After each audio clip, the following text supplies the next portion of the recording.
Bu ne ışık? Bu ne aydınlık? Roboski'ye güneş mi doğuyor? Uçaklar mı geliyor semadan?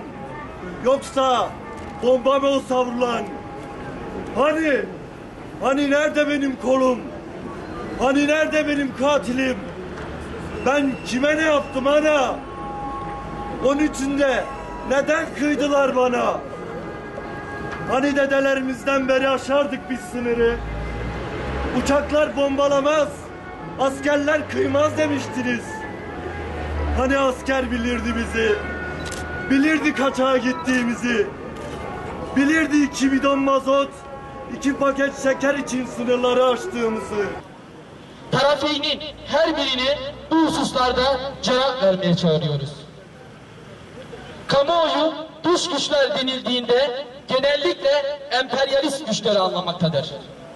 Ülkemizin bu güçlerle sosyal ve siyasal ilişkileri oldukça iyidir. Hatta ülkemiz mahkemelerinde 9 kardeşimizi şehit eden İsrail'in yargılanamayacağını ifade eden yargıçlar bulunmaktadır. Ve hükümet bu yargıçlarla alakalı herhangi bir girişimde bulunmamaktadır. Dış güçler kötüdür ama hep karşı tarafı desteklediğinde mi?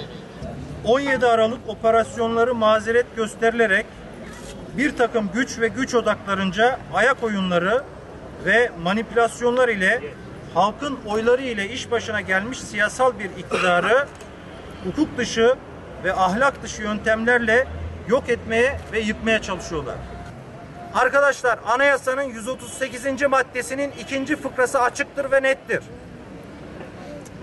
HSYK hukuksuz yayınladığı bu bildiriyle adil yargılanma ilkesini ihlal etmiştir, anayasal bir suç işlemiştir.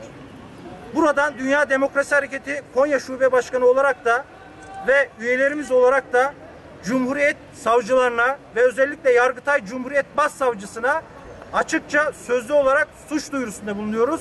Bunu da kamuoyuyla paylaşmak istiyoruz. Teşekkür ediyoruz.